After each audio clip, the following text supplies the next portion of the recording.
es un canal divertido. Bienvenidos a El arte de vender en Latinoamérica.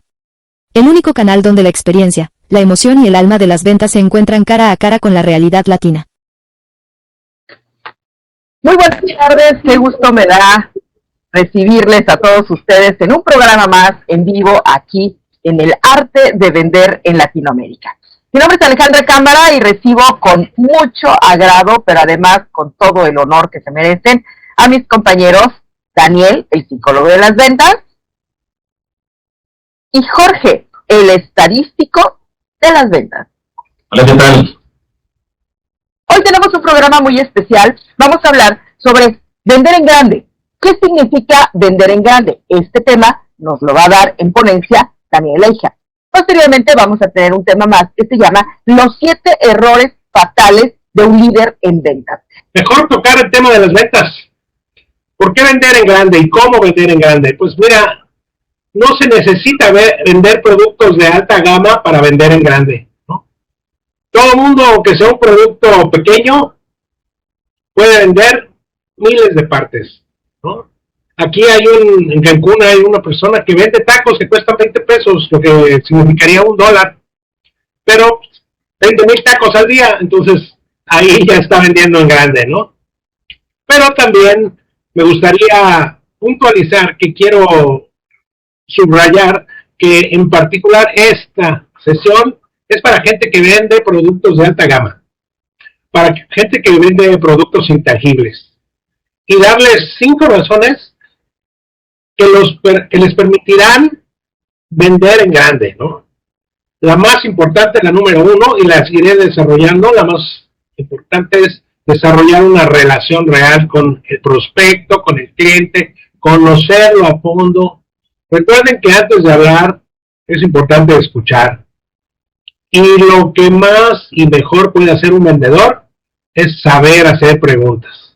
Si sabes hacer preguntas, podrás conocer a tu prospecto, a tu cliente, y venderle desde una bolsa de cacahuates a una mansión de millones de dólares.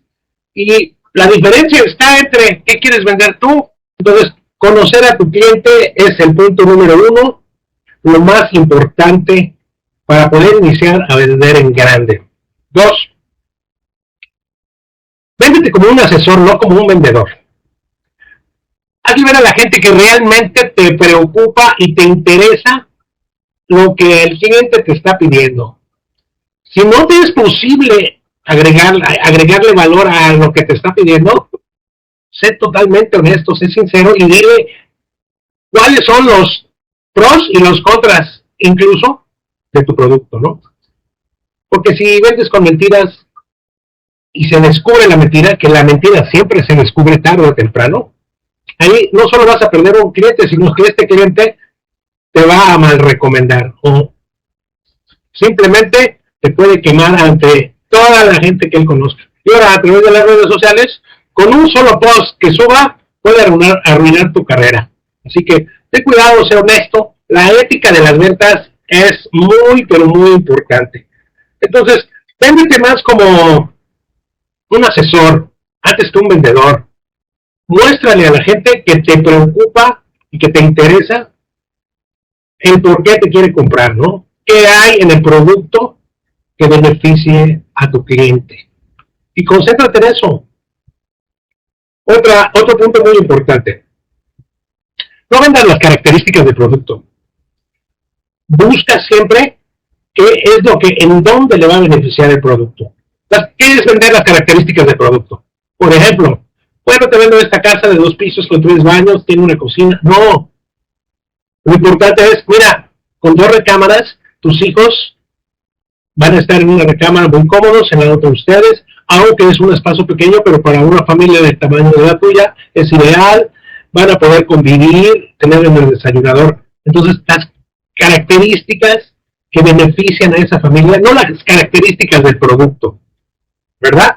Eso es muy importante. Describe no lo que el producto es, sino lo que el producto puede hacer por ti y cómo puede beneficiarte como cliente.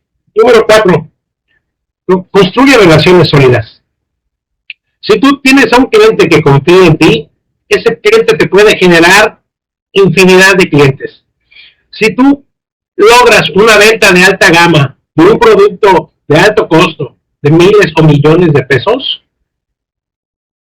bueno, esa persona puede lograr muchas otras ventas simplemente con la influencia que tiene a su alrededor, con sus amistades, con sus familiares incluso, y te puede generar muchas más ventas y mucha más ganancia la primera vez. Pero para esto tienes que volverte un amigo sincero, una persona en la que puedan ellos confiar, ¿no? Que puedan poner la mano en el fuego por ti y tú en ellos. Eso es muy importante, sobre todo en productos de alta gama, donde se necesita un nivel de confianza muy importante, muy serio, y tu profesionalismo y tu ética te tienen que dar esas garantías, ¿verdad? Y el último punto, domina siempre la negociación y así puedes llegar a un cierre. Para esto tienes que estar muy bien preparado, sobre todo si vendes productos de alta gama. Tienes que conocer al 100% tu producto, lo que sí hace, lo que no hace, ¿no? Si es en vehículos, tienes que saber estar preparado para cualquier pregunta, porque tal vez alguien llegue y te pregunta cuáles son las capacidades del motor, el torque, etcétera, y si tú no estás preparado para dar la respuesta correcta, la respuesta indicada, puedes perder inmediatamente credibilidad y ahí tienes tu cliente. Así que la preparación te va a hacer estar filoso para cualquier pregunta, porque esa es la base de vender en grande. Esto es como cualquier deporte. Si quieres ganar lo que un gran deportista gana, porque eso se puede en las ventas, tienes que prepararte, entrenarte y estar capacitado para dar la respuesta sobre el producto y, sobre todo, una respuesta sobre tu ética y tu confiabilidad como vendedor, o como dije, en lugar de vendedor, asesor. Ahí está, Ale. Muchas gracias, Daniel, muchas gracias. Con esta ya nos dejaste más claro lo que es el panorama de lo que significa vender en grande. Quiero pasar con el segundo tema. Acuérdense que Daniel nos acaba de hablar un poquito sobre lo que significa vender en grande. No solamente es vender por cantidad, sino que además poder tener credibilidad para vender. Ahora quiero pasar con un tema que no podemos dejar de lado, porque si queremos vender en grande, primero tenemos que saber qué es lo que no debemos hacer. Y para eso, hoy está Jorge, el estadístico de las ventas, que nos viene a hablar de los 7 errores fatales de un líder en ventas. Mi estimado Jorge. Hola, ¿qué tal a todos los hermanos latinos y paisanos, los hermanos mexicanos también que están en Estados Unidos, que nos visitan mucho? Hola, ¿qué tal? Pues soy Jorge Rubio, estadístico de ventas, y hoy quiero compartirte a ti que tienes esa función de ser un supervisor de ventas, un jefe o gerente de ventas, y otros puestos más de liderazgo en ventas. Un tema crucial se llama los 7 errores fatales que cometemos los líderes de ventas y cómo evitarlos. Quiero decirte que estos errores son muy comunes y se repiten en diferentes empresas, equipos, mercados, y me incluyo porque cometí algunos de esos errores. Como ustedes saben, lo he vivido en carne propia durante 30 años dirigiendo fuerzas de ventas, tanto grandes, pequeñas, medianas, y lo hice con mucha pasión y mucho gozo. Quiero compartirte por el momento 2 de esos errores desde el principio, para que le pongas en la lupa desde hoy mismo, ¿no? El error número 1 que nos ha pasado, que le pasa a los líderes de ventas que manejan estas fuerzas importantes de ventas que generan los ingresos más sobresalientes para la empresa, es no dar el ejemplo como líder. Exigir compromiso y disciplina, pero llegas tarde. No conocer todos tus productos o servicios. No subirte a la ruta de tu vendedor para demostrar empatía y sientas los rayos del sol. O no atreverte a visitar a un cliente difícil. Eso hace que tu equipo pierda respeto por ti, no confíe en tu liderazgo. Esto es algo básico en el dar el ejemplo. Si tú no das ese ejemplo a tu gente, pues no va a haber esa guía, no va a haber ese líder a quien ellos digan, quiero ser como él, quiero parecerme a él, si él es exitoso, si él hace las cosas bien, llega temprano. Pero si tú das un mal ejemplo, pues obviamente la gente, tu fuerza de ventas se decepciona. Eso es uno de los 7 errores con el que hoy estoy comenzando. Vamos a pasar, quiero mencionar todos nada más. El siguiente error que hemos cometido alguna vez, y yo me incluyo porque creo que en este sí me pasó, el error número 2 es la falta de orden y control. Si tú no tienes una agenda de actividades de la semana, tu bitácora de KPIs o indicadores actualizados, tus gráficos listos, que estén actualizados, que estén bien al pie de las fechas que debes de tener tu información, tu papelería, tus formatos, etcétera. Tu equipo simplemente navegará ciegas, tu fuerza de ventas. Debes de encargarte de que tu fuerza de ventas cuente con todas estas herramientas básicas, como las promociones del día. Antes de que salgan a la calle, tienes que darles a conocer qué promociones van a llevarle a sus clientes. Eso es importantísimo. Tienen que llevar sus formatos, tienen que llevar su lista de clientes, tienen que llevar una logística de recorrido y otros más. Entonces, en general, el desorden de arriba se convierte abajo en un verdadero desastre. La falta de orden y control te genera demasiados problemas, demasiadas dificultades, precisamente porque el no ser organizado, el no tener esa información en orden, el no hacer que la misma gente lo tenga, el no supervisarla, no revisar, que la gente tenga sus herramientas en orden, que salga a trabajar y tenga una logística vamos a suponer que es una ruta de refresco, ¿no? Pues tienes que tener una frecuencia, un orden de cómo vas a visitar los clientes. No puedes ir de para allá, para acá, para todos lados. Necesitas tener una lógica, una logística de tu visita para que obviamente sea eficiente. Pues lo único que vas a hacer es optimizar la gasolina, el diésel, lo que utilices, el dinero, el tiempo. Todo se optimiza cuando tú llevas un orden y un control. Por el momento yo inicio con estos 2 y más adelante ya podemos mencionar los otros errores fatales que cometen los líderes de ventas. Revisa con calma tu audio porque no se escucha. No te estamos escuchando. Ok, ¿ahora me escuchas? Casi ya te escuchamos. Siempre pasa cosas técnicas que no son en vivo. Espero que hayan. Pero sí me escuchaste, ¿verdad? Aparte que la gente me haya escuchado, ¿no? No, sí te escuchamos perfectamente bien. Pero como dicen aquí en la península de Yucatán, México, que los aluches hacen de las suyas cuando se les antoja. Es clásico, ¿Okay? ¿Te parecen? Tenemos ya una pregunta en relación a tu tema, Daniel. Muchas gracias, Jorge, por hacer esta pausa. Les voy a recordar estos 2 temas que son muy interesantes. Es no dar el ejemplo, eso es uno de los 7 errores fatales de un líder. Y el otro es la falta de orden y control del líder que puede presentarlo tanto en su persona como hacia su equipo. Esos son los 2 primeros. Pero seguimos con el tema de vender en grande. Y como la primera pregunta que te hacen, Daniel. Esta pregunta la hace Jorge Martínez, que nos está escuchando aquí en Cancún. Y te pregunta, ¿qué se necesita realmente para poder vender productos de alto valor? Sí, claro. Mira, la verdad es que los vendedores de productos de alta gama no iniciaron vendiendo productos de alta gama. Cuando yo empecé vendiendo, yo trabajaba para un hotel y vendía servicios y recomendaba restaurantes y recomendaba cosas y me di cuenta que ahí había comisiones y propinas. Muy bien, pero ya estando en el mundo, en ese mundo de las ventas, me empezaron a ofrecer, bueno, ¿por qué no, si ya ofreces esto, ¿por qué no te vienes para acá que se gana más? Terminé ya en un área donde se ganaba mucho más. De ahí me di cuenta que otros salían de donde yo estaba para irse a ventas inmobiliarias y que se ganaba mucho más. Y otros que vendían residencias o en áreas exclusivas o en áreas de playa. Entonces me empecé a dar cuenta que tú te vas yendo hacia donde el destino y tus ganas te llevan. La cuestión número 1 que necesitas es perder el miedo a vender.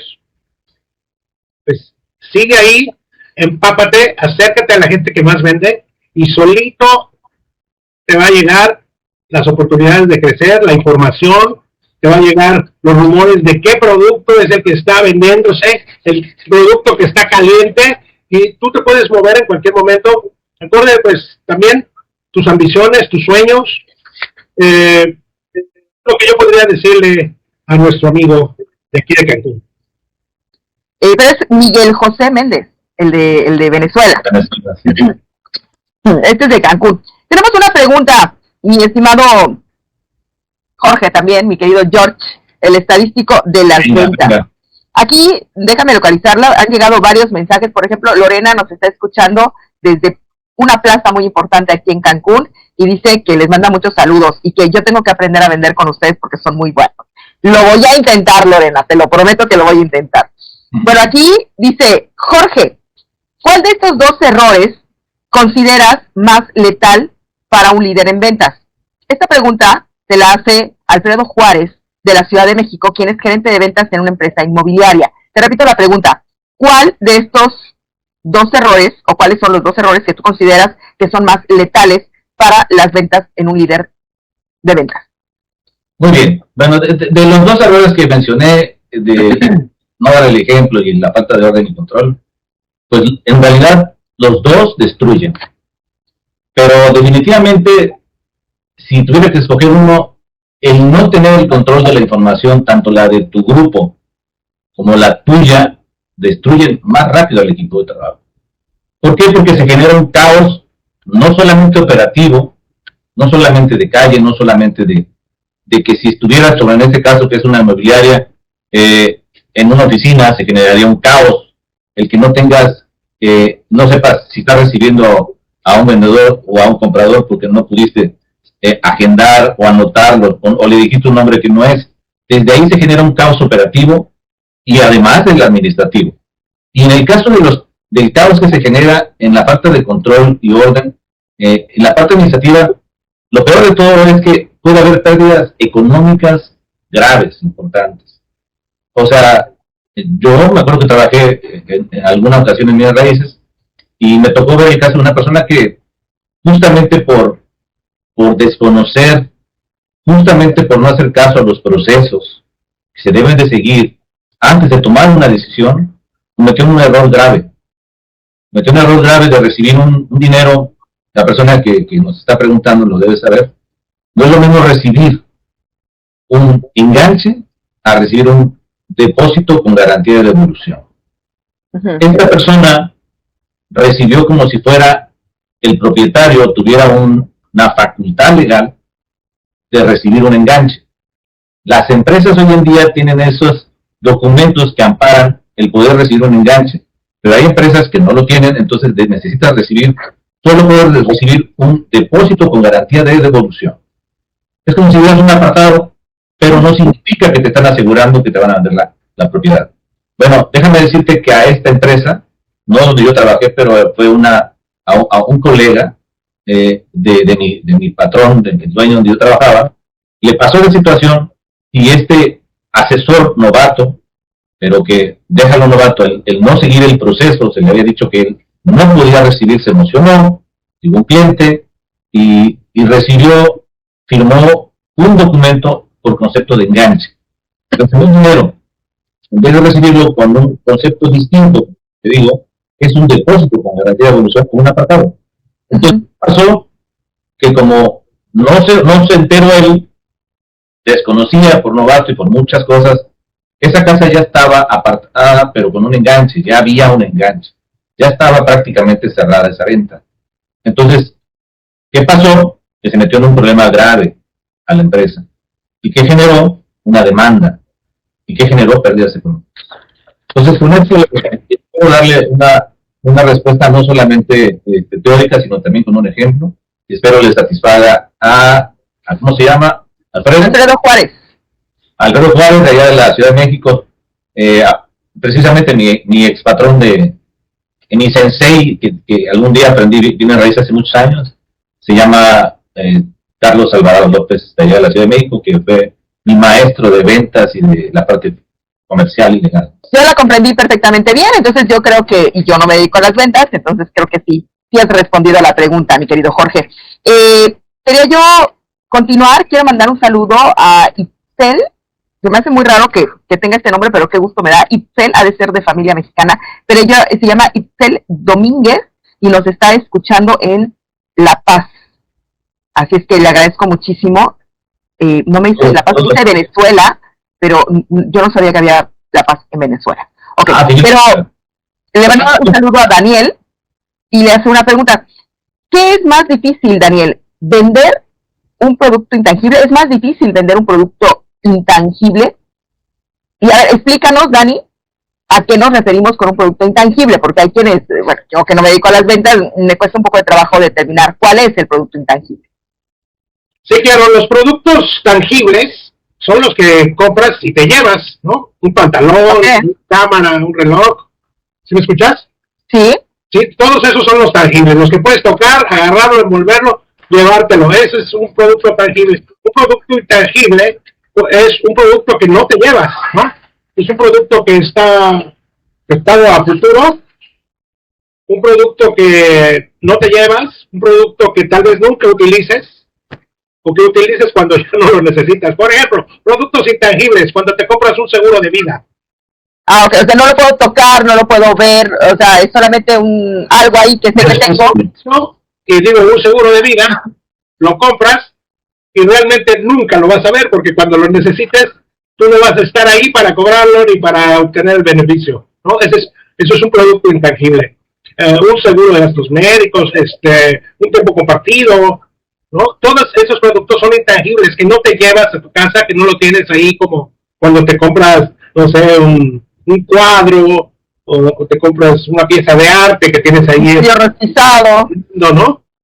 Pero muchos de estos productos intangibles son de alto valor, no cuestan 3 pesos, son productos de cierta cantidad y las comisiones también son muy buenas, ¿no? La gente que se dedica a los seguros gana muy bien, sobre todo cuando ya tiene una cartera de clientes y esa cartera de clientes le va generando más clientes y se vuelve una bola de nieve. Cuando eres muy buen vendedor de seguros, te va excelentemente bien. Perfecto, entonces te comento nuevamente la pregunta que nos hace Itzel Domínguez. Dice, ¿es más difícil vender un producto intangible o un producto tangible? ¿Qué es más difícil? Itzel, sí.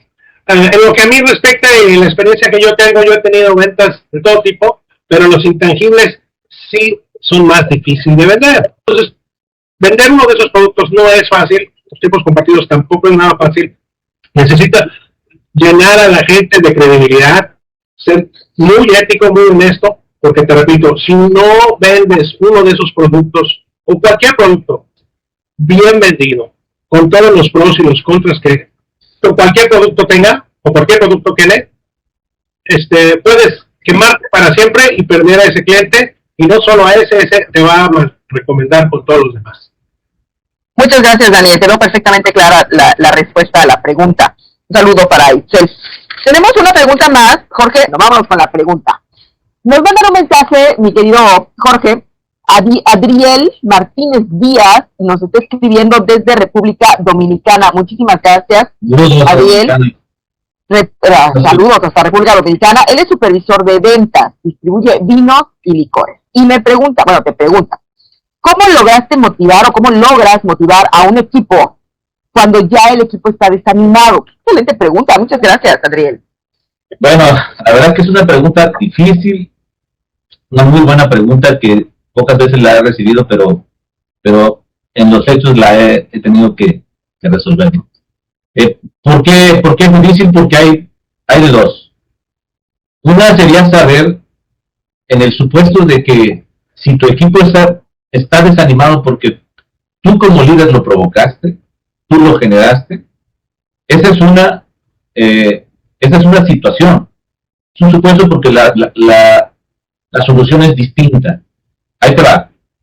En pocas palabras, si yo fui el que generé a mi grupo ese desánimo, ¿por qué? Porque yo no los motivé, porque quizás no los ayudé lo suficiente, y no llegaron a las metas, no cobraron sus bonos, etcétera. Entonces, sí es más complicado, porque antes de que tú puedas ayudar a los desanimados, significa que tú estás desanimado, significa que tú no estás en un estado de gracia, que tú no estás en un estado de entusiasmo, de alegría, de dinamismo, de positivismo, seguro de ti mismo, entonces es muy probable que la solución para lo que pregunta Adriel, primero es que tú te automotives o busques la manera externa de motivarte, quizás un jefe, quizás un director, quizás un psicólogo, quizás, no sé, hay diferentes formas de buscar esa ayuda. Primero te tienes que ayudar a ti mismo, porque de otra manera no vas a poder ayudar a tu equipo, ¿no? Entonces, por eso es una pregunta difícil. Si fuera ese caso, primero ayúdate a ti mismo, ve en qué fallaste, qué fue lo que tú no hiciste, porque al final, lo más probable es que esta persona sí es un líder, pero algo le pasó. Algo le pasó que impregnó a su equipo de esa inseguridad, o de quizás metió varios errores, como los que hemos comentado, desorden, mal ejemplo, etcétera, muchos errores. Tal vez no es una mala persona, quizás es una persona que simplemente con el no estar en ese estado de gracia hizo que la persona, que su fuerza de ventas se desanimara. Ok, vamos a suponer que ahora es otro supuesto, el supuesto que fuera de que te entregan, vamos a suponer que a él que es un supervisor de ventas, tiene una ruta en la cual él vende bien, le va muy bien, llega a sus metas, su gente está motivada, está cumpliendo, y de repente decide el gerente general, el director general, ¿sabes qué? Vamos a hacer un rol, vamos a rotar ahora los equipos. Ahora Adriel ya no va a estar en ese equipo, ahora va a tener estas rutas que tiene Juan Pérez, ¿no? A Juan Pérez le vamos a dar la ruta de Adriel Martínez, ¿no? Y resulta que llega Adriel Martínez a la ruta de Juan Pérez y le dan, y se encuentra con esa gente, con ese grupo, y lo encuentra desanimado. Ese es un supuesto muy diferente, porque tú no lo provocaste, no lo generaste. Sin embargo, aunque no lo hayas generado, lo vas a tener que hacer tuyo. Va a ser tu problema. Y te contratan para resolverlo. Entonces, en ese momento, tú ya vas a tener que utilizar una serie de acciones, principalmente, la primera que tienes que hacer es levantar ese ánimo, motivarlos y darles esa seguridad. ¿Ok? No solamente son palabras, como lo dije en los primeros dos errores que se cometen como líderes. Empieza a dar el ejemplo. Empieza a llegar temprano. Empieza a enseñarles. Ve con ellos, enséñales, muéstrales cómo se cierra una venta. Ve y muéstrales que conoces, dominas tus productos, que los vinos y los licores los conoces perfectamente. Que lo vean. Ve con ellos, sal con ellos a la ruta y recórrela con ellos. Ese ejemplo, esa parte los motiva a él. Entonces empieza por consecuencia el ánimo en vez del desánimo. Ese desánimo se convierte en motivación y en un entusiasmo verdadero para tu gente. Y entonces ¿qué va a pasar? Que lo hiciste con un vendedor, y esta persona ya está a tope, ya lo pusiste, le diste esa seguridad. Y entonces, ¿qué le va a decir ese vendedor a su compañero? Oye, ¿qué crees? Que fíjate que este supervisor sí nos motiva, sí me motivó, no solamente desde allá de la oficina me dijo, oye, vete a vender, necesito que llegues a la meta. No, salió conmigo y anduvo ahí en el sol. Y me enseñó no solamente a que conoce bien de las marcas, también salió, se bajó y se asoleó, sudó y atendió un cliente. Y mostró que sabe vender, ¿no?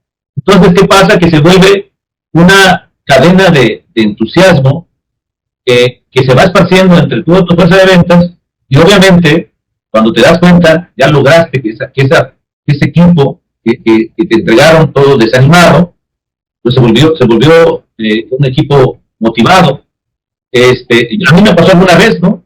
A mí me pasó alguna vez y recibí también así en una ocasión, recibí a alguien así y le dije, bueno, tranquilos, es que me decían, oye, pero es que aquella ruta que usted tenía vendía mucho y nosotros no somos buenos vendedores. Pues, y les dije, bueno, voltea a verlos, no son extraterrestres. No